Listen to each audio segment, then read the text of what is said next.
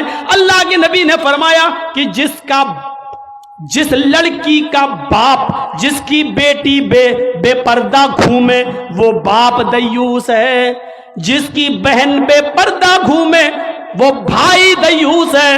جس کی بیٹی بے پردہ گھومے وہ باپ دیوس ہے۔ جس کی بیوی بے پردہ گھومے وہ شوہر دیوس ہے۔ غور کرو کتنی صاف لفظوں میں، کتنے صاف لفظوں میں اللہ کے نبی نے فرمایا، جس کی بہن بے پردہ گھومے وہ بھائی دیوس، جس کی بیٹی بے پردہ گھومے وہ باپ دیوس، جس کی بیٹی بے پردہ گھومے وہ باپ دیوس، جس کی بیوی بے پردہ گھومے وہ شوہر دیوس۔ اب دیوس کا معنی اگر ہم سمجھ جائیں تو سارا معاملہ حل ہو جائے۔ دیوس، دیوس کا یہ تو عربی لفظ ہے نا، اس کا اردو میں ترجمہ ہوتا ہے، سننے کی طاقت ہے؟ سنیں گے؟ دیوس کا مطلب ہوتا ہے بھڑوا، اور بھڑوا کس کو کہتے ہیں بتانے کی ضرورت نہیں، جانتے ہوں گے۔ بھڑوا کہتے ہیں اس کو جس نے اپنی بہن، بیٹی یا بیوی